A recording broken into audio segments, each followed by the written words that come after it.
Times Square hides issues until they're uncovered. The year is 1981. Rolling Stone calls 42nd Street a sleazy hotspot. The drug crisis is everywhere. Prostitution in broad daylight. The city's dying a slow, painful death. But 10 people make 10 decisions. Some fight for power, others for profit, a few for control. And the 10th decision? Most people think it was about family entertainment. It wasn't. It was about fear. The year is 1980. Mayor Ed Koch stands in his office. A development group presents The City at 42nd Street. A theme park, Ferris wheel, modeled after Epcot. It's tacky. The city's broke. Everyone expects him to say yes. Koch refuses. I can't sole source the most important block in New York to one developer. Critics explode. 42nd Street will never change now. But Koch sees the real problem.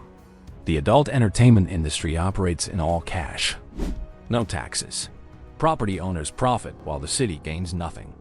He wants a better deal. The decision costs him politically, but it forces bigger thinking. Some gambles look like mistakes until they're not. The year is 1980. Bryant Park sits behind the New York Public Library. Drug dealers control it. NYPD won't patrol it alone. The Rockefeller family looks at the park. They're not thinking charity. They're thinking investment. They tell the library board directly, if the park isn't fixed, this building will always be a backwater. Their Midtown real estate depends on it. So they create the Bryant Park Restoration Corporation.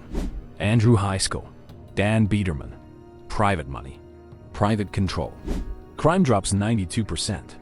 Surrounding properties increase by $2 billion. The Rockefellers knew exactly what they were doing. The year is 1983. Johnson and Burgee reveal 4 huge towers, glass and steel. The city declares 42nd Street blighted. Eminent domain. They'll seize properties, clear out adult entertainment shops, force redevelopment.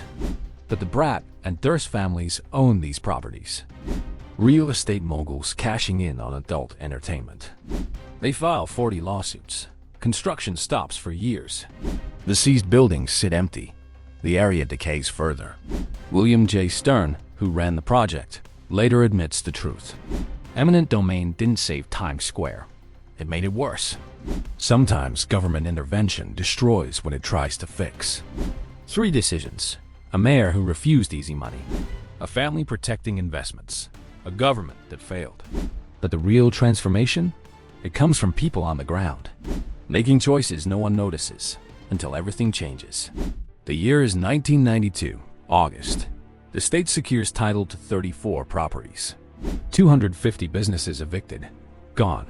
Adult entertainment theaters and bookstores shut down immediately. The state doesn't build anything to replace them. Just closes doors, boards up windows. Then something unexpected happens.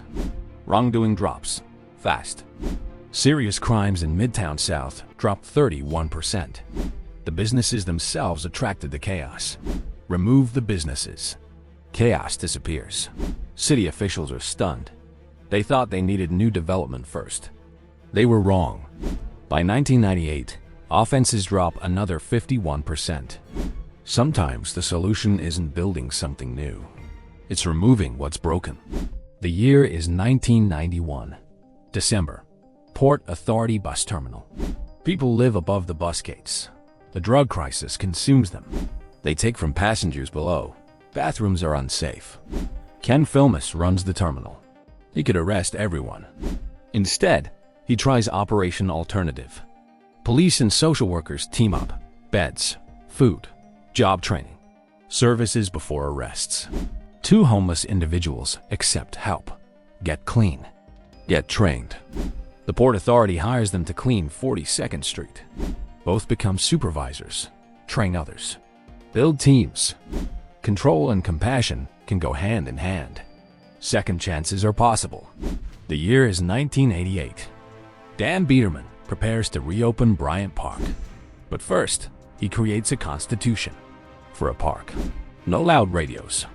No feeding pigeons. No harassing women. No smoking. The press mocks it. But Biederman understands. Public space needs clear rules, not vague ideals. He makes radical design choices. Lower the park to street level. Remove tall hedges. Everything visible. Then renovates bathrooms luxuriously. The bathroom is how people gauge if a space is safe. The park reopens in 1992. People follow rules. Women return. Families return. Drug dealers don't. Civilization isn't about grand gestures. It's about standards, enforced every single day. The year is 1992. Gretchen Dykstra takes charge of Times Square. Mission: make Times Square clean, safe, and friendly. But reputation is the bigger problem. Arthur Sulzberger Jr. from the New York Times says employees refuse jobs. They're scared of Times Square. 3 office towers stand empty. Hotels bankrupt. Nobody wants to be here. So Dykstra wages a marketing war. 50 safety officers. 55 sanitation workers. But also press office. Late night TV. David Letterman features their security booth. Every interview. Every quote. Strategy. Times Square is changing. Come back. They weaponize perception. Tell a new story relentlessly. Changing reality isn't enough. People have to believe it. Dykstra makes them believe. 7 decisions down. Parks transformed. Businesses closed. Homeless helped. But the biggest battles about to begin. Cleaning up Times Square means confronting the adult industry. Their lawyers. The Constitution itself. The year is 1993. Councilman Millard writes a zoning law for Dinkins. Adult businesses can't operate within 500 feet of homes, schools, or worship houses. Can't dedicate more than 40% of space to adult material. The year is 1995. Mayor Rudy Giuliani pushes it through. The adult industry fights back. Harold Price Faringer, Larry Flint's lawyer. Norman Siegel from the NYCLU. First Amendment legends. 3 years of legal battles. 40 lawsuits. Millions in legal fees. The year is 1998. February 24th. New York Court of Appeals rules for the city. Adult businesses lose. Adult establishments dropped from 177 to under 20. Giuliani claims victory. But the law was drafted before he arrived. He just had the will to fight. The year is 1993. Michael Eisner tours the New Amsterdam Theater. Flashlights. Hard hats. Abandoned since 1985. A wreck. But Eisner sees potential. He wants Disney to own a Broadway theater. Not rent, own. But 42nd Street is still dangerous. Drug dealers. Adult shops. Eisner meets Giuliani. He's scared.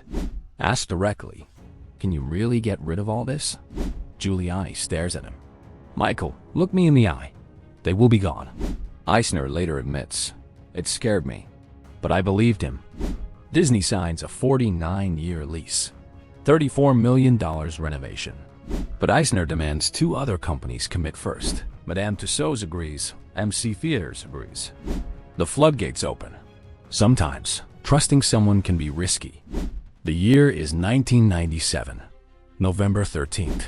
The New Amsterdam Theater reopens. The Lion King premieres. Eisner, Pataki, and Giuliani flipped a switch. Spotlights hit restored details. The crowd roars. For 60 years, the theater hosted movies in decay. Now, it's a symbol. Family fun where adult theaters once thrived. The musical becomes a phenomenon. Still running today. Over 10,000 performances. Broadway's 3rd longest running show. But the real victory is what happens next. MTV builds studios. ESPN moves in. Retail floods in. By 2000, Times Square attracts 50 million visitors annually. 100,000 pedestrians daily on 42nd Street. Disney proves something impossible. That Times Square could be family-friendly, safe, profitable. Once Disney proved it, everyone followed. Times Square wasn't saved by one person, or one plan, or one moment. 10 decisions, each under pressure, each with something to lose. Koch risked his career. Rockefellers protected their fortune. Filmus offered second chances. Biederman wrote rules. Dykstra changed minds. Miller drafted laws. Giuliani fought in court. Eisner gambled. Disney proved it worked. 10 people, 10 choices, 1 transformation. The question isn't whether cities can change. It's who decides what gets saved and what gets buried. Every person who made these choices knew something we forget. Transformation doesn't happen by accident. It happens when someone makes a hard decision, chooses action over waiting. The city didn't save Times Square. People did, with their choices, their risks, their refusal to accept broken. You're not standing on concrete. You're standing on decisions made by people who refuse to let their city stay broken. What would have happened if just one decision went differently? Drop your thoughts in the comments. Like New York history told like a detective story? Check out my designs. Link in the comments. Hit like and subscribe for more secrets from New York's past. And if you thought these decisions were bold, wait until the next story.